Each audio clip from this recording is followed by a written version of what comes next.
What's going on, guys? Captain Tobin here, and I wanted to make a video of tying up a boat correctly on a fixed dock. It's a question I get a lot of my customers that keep their boats on lifts or in high and dries.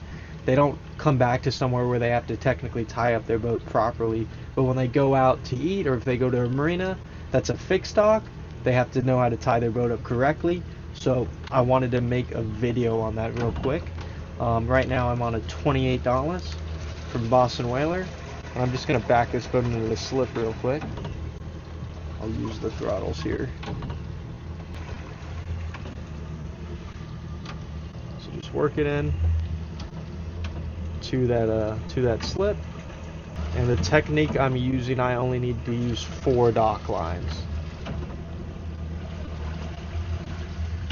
Just working the boat in the slip, only going as slow as I want to hit something. Using my throttles to park it. And on a fixed dock, I'm going to run a double spring line, which means I'm going to have a reverse and a forward spring. A spring line going back and a spring line going forward. So before I'm really set up, since I'm backing in, the first line I want is my reverse spring, right? So a few feet off the dock here, I'm going to use the joystick to get over. And I'm able to walk it right over to the dock. Great tool to have. So set this here for now. I'm going to back up a little bit more.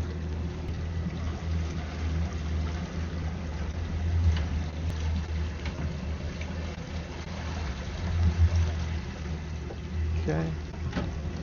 Stop us. Y'all right here for just a second.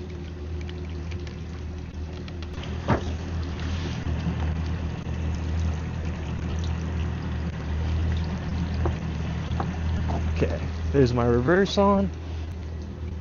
And I don't have to panic when I'm doing this, right? So my bow's floating over there to port. So I can just walk up on the line I just put on.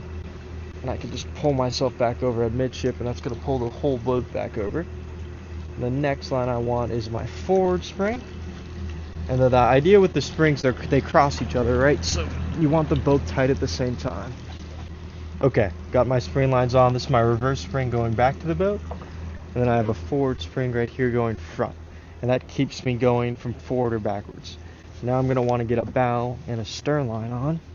And this is where a lot of people mess up, right? So a lot of people will take this line right here and go straight to this cleat, right? And tie it tight. But when the tide swings and stuff, it'll hang the boat on the dock. So you want to run it to the opposite side cleat and leave a lot of scope in the line. When I say scope, I mean how long the line actually is before it gets to the cleat.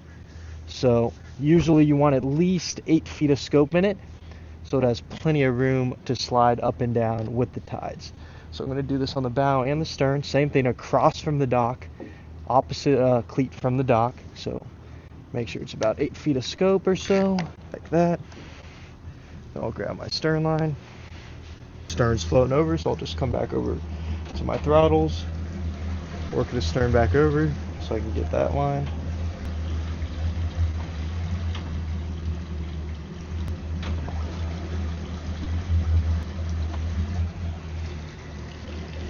Step off again, grab the stern line.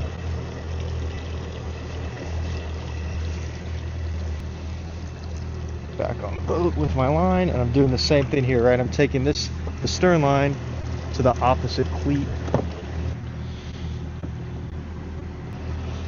So there we go, right? I got this stern line on, and it's going from the dock to the opposite side cleat. I'm not going from the piling straight to this cleat, because that's how the boat can get hung up, right?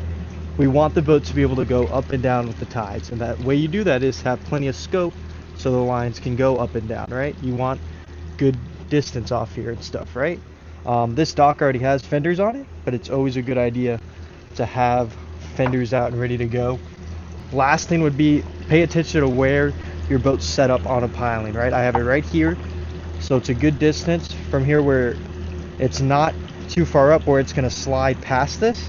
If a little bit of slack gets into either of these string lines where it could slide past, and the motors could hit this piling right here. And it's also not too far back where it could pivot hard enough where the motors can go into the dock. So you really don't want more than 3 or 4 foot of stern hanging past this piling right here. And that keeps you tied up safely, and you could leave this boat for months tied up just like that, no problem at all, and she'd be fine. Alright, so that was just a quick overview of how you tie up your boat on a fixed dock. I get that question a lot, how do I do it correctly so I don't damage anything, so I don't mess it up. So that's very quick, super easy. Most of the time you just need 4 dock lines, a bow and a stern going across to the opposite cleat, and then a forward and reverse spring, 1 line going backwards, 1 line going forward, all lines with plenty of scope in them so the boat can move up and down with the tides and not get damaged at all. That sums it up. Thanks for watching.